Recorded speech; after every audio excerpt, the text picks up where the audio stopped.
bahkan masih tak mampu mengobati perasaan yang telah kau nodai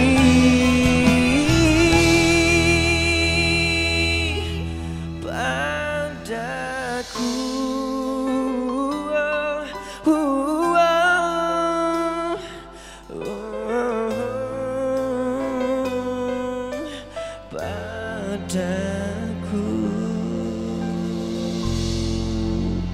Terima kasih.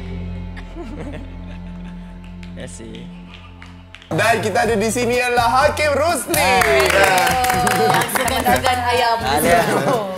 Sebelum kita start bully. Umur berapa? 18. Saya nak tanya. Okey, Untuk 18 tahun, suara sedap lah. Suara sedap Sedap. sangat. Dari Macam- umur berapa start menyanyi? Umur 6 tahun. 6 tahun nyanyi lagu apa? Lagu Tungkal-tungkal. Exist. Oh, Yang mana? Untuk ibu. tapi sekarang suara dah pecah lah. Dah pecah. Dah balik nama dah? Dah. Dah balik dah? Dah balik dah. 18 ni rasa dah lama lah. Oh, lagu segalanya. Segalanya. Siapa yang buat lagu tu Siapa yang sedap? Buat lagu ni Sirhan, Bin Karnian dengan Sufian Suhaimi. Suami yang melepaskan mu tu. Dia buat lagu? Yang suara macam balon helium tu. Dia buat lagu? Buat lagu.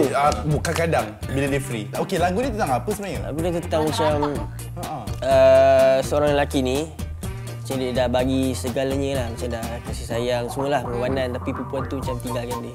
Macam tak Tinggal kau. kena cerita.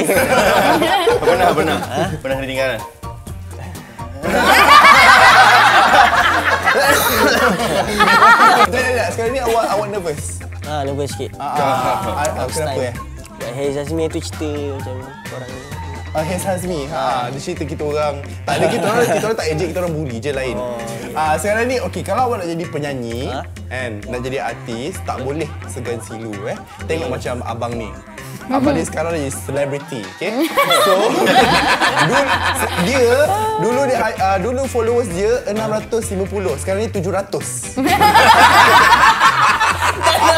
Jangan jadi macam abang ni. Saya comfort. Macam kau lepas daripada video tu keluar, lagu tu dah hit, berapa followers dah naik?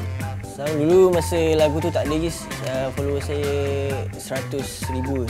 100,000. Sekarang 124,000. Sebelum tu 100,000. Oh. Kenapa sampai 100,000 sebelum tu? Dulu Kau beli YouTube. Aku suka tanya orang macam ni, macam Aiman Tino, macam dia, macam Hez Hazmi tu kan. Diorang ni macam muda tapi feeling bawa lagu-lagu kedatangan. Ya, betul. Okey, sekarang nak tanya tentang hubungan. Hai. Nervous. nervous. Takut mak tahu Ada girlfriend? Kan saya single. Oh. Dah berapa lama single? Malah cerita lah. Nak. Macam umur kau baru 18 ni. 18 tahun dia dah malas. Agak ni dah. Kita nak umur dia 19 tahun. Adik kena banyakkan girlfriend. Banyak je, tak apa. Kalau banyak girlfriend, banyak idea, banyak lagu. Banyak idea, Banyak banyak idea. lagu. Lagi banyak putus, lagi banyak idea nak keluar. Saya jenis setia. Kalau saya jenis saya setia.